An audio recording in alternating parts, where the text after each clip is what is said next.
Welcome back to Chocolate Tik&Tok, where I'm going to recreate my absolute favorite, Twix. I started by finding a shortbread cookie that was pretty similar to the one in the actual Twix, and I dipped just the bottom half in tempered milk chocolate.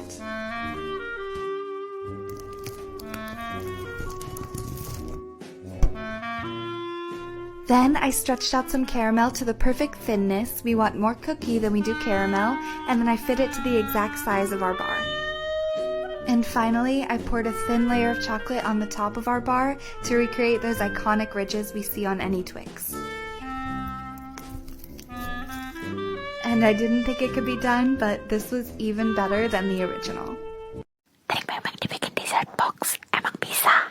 Bisa lah. Geprek semua beng-beng sampai hancur, terus masukkan ke dalam wadah, kasih lem perekat. Perekatnya ini berupa air hangat dan juga drink beng-beng 1 sachet. Larutkan, kemudian campurkan dan ratakan. Kalau udah, kita simpen dulu dia di dalam lemari es. Kemudian kita bikin layer yang kedua, 4 sendok makan whipped cream, air es, terus diaduk sampai merata. Baru tambahkan susu kental manis. Kalau udah diaduk lagi sampai mengental kayak gini, tambahkan 1 sachet drink beng-beng supaya warnanya makin cantik. Kalau udah merata semuanya, masukkan ke dalam wadah atau plastik. Terus habis gitu, baru deh siap untuk dicoret-coret jadi layer yang kedua. Jangan lupa untuk diratakan. Masuk ke pembuatan layer ketiga, potong semua beng-bengnya, terus masukkan ke dalam cairan yang awal kita buat tadi. Kalau udah kita tata yang rapi seperti ini, baru deh dicoret-coret lagi. Gampang kan? I'm mad at Disney, they tricked me, had me wishing on a shooting star.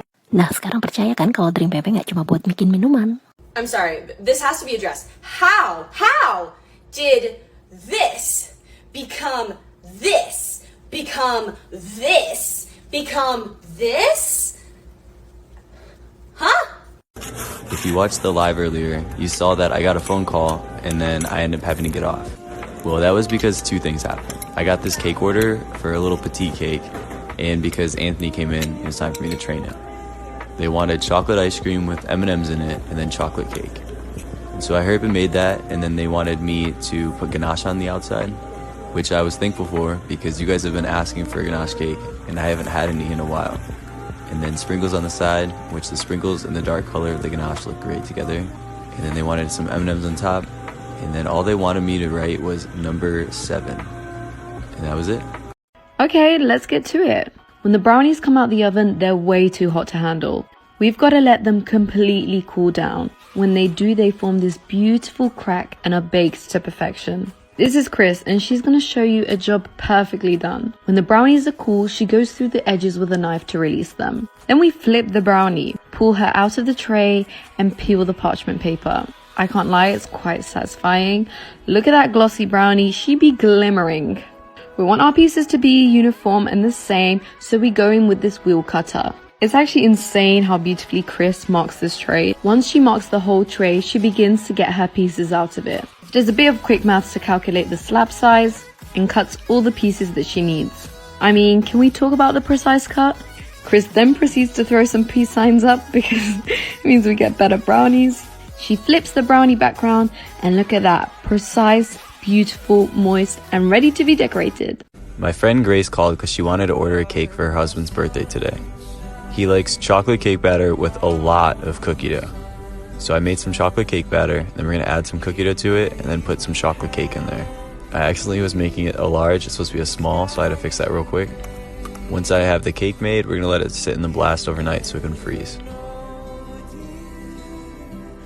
Then the next day I'm going to take it out of the pan and then begin to decorate it. She pretty much told me I could do whatever I wanted, so I just had fun with it. So I wrapped it in white fluffy frosting, and then I'm going to add some ganache on top. I definitely added way too much, and this is a great picture of how my day was today, if you were wondering. It honestly just made a very big mess. But it's for friends, and they're going to love it anyway.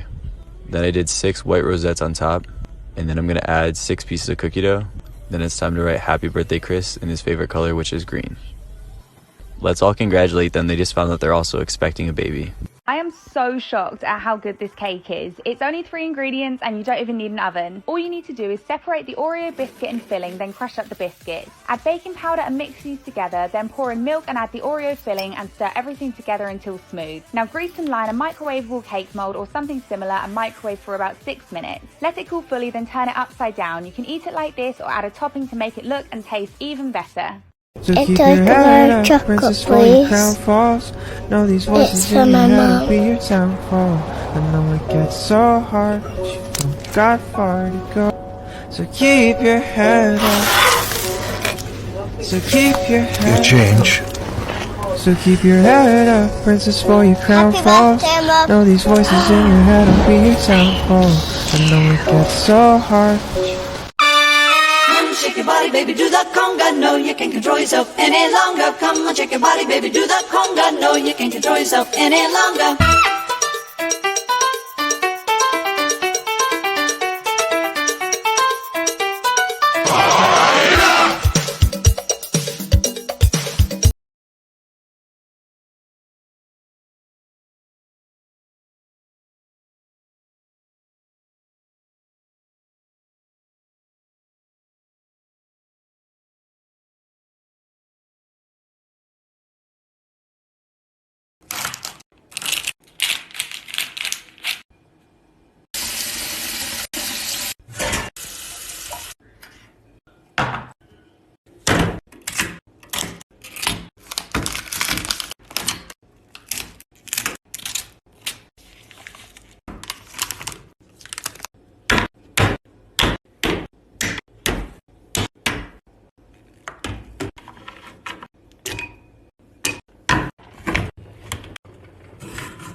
Let's open a cacao pot.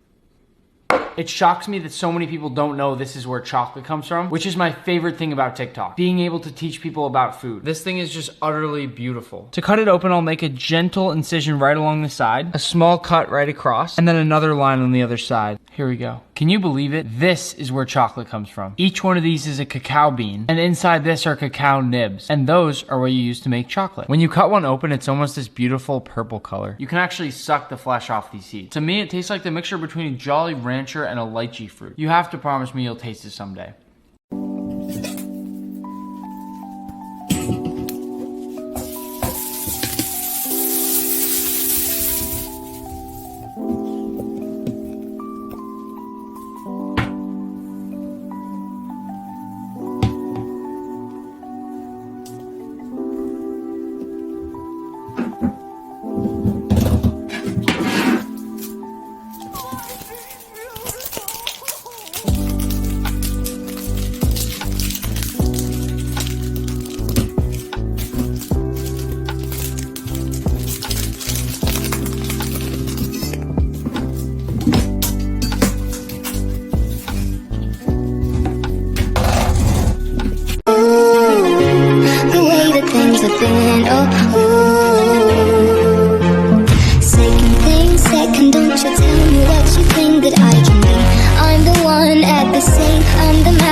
Write on my poems for the few that looked at me, took to me, shook to me, feeling me, singing my heartache. From the pain, taking my message. From the pain, speaking my lesson. From the brain, seeing the beauty through the...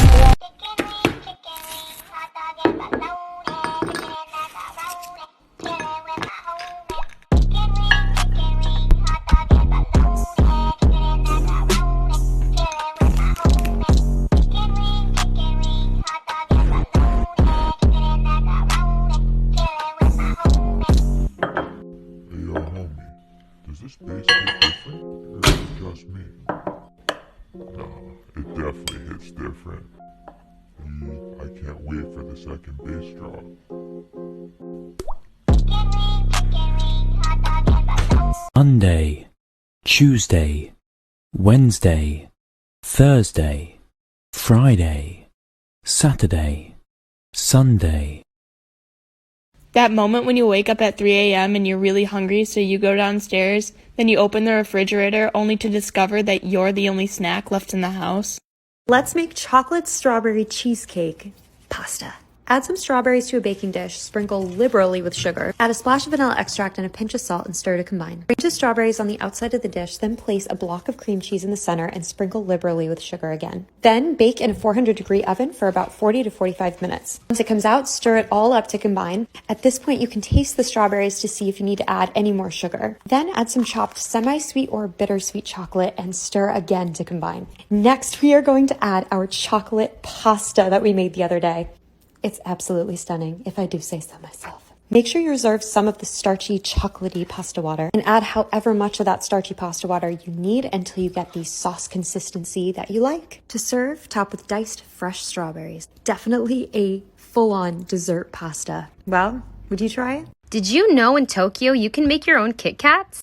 This is the world's first make-your-own Kit Kat shop, and it's here in Shibuya, Tokyo. The first thing you do is fill out a form of all the toppings that you want. You choose a personalized box. You have your own Kit Kat making station. You stand at a bar with other Kit Kat makers, and you follow the pastry chef step by step. She showed us how to cut the wafers. She showed us how to get the mold ready. She taught us how to spread the mold with a palette and a tapping technique so that way it could spread evenly.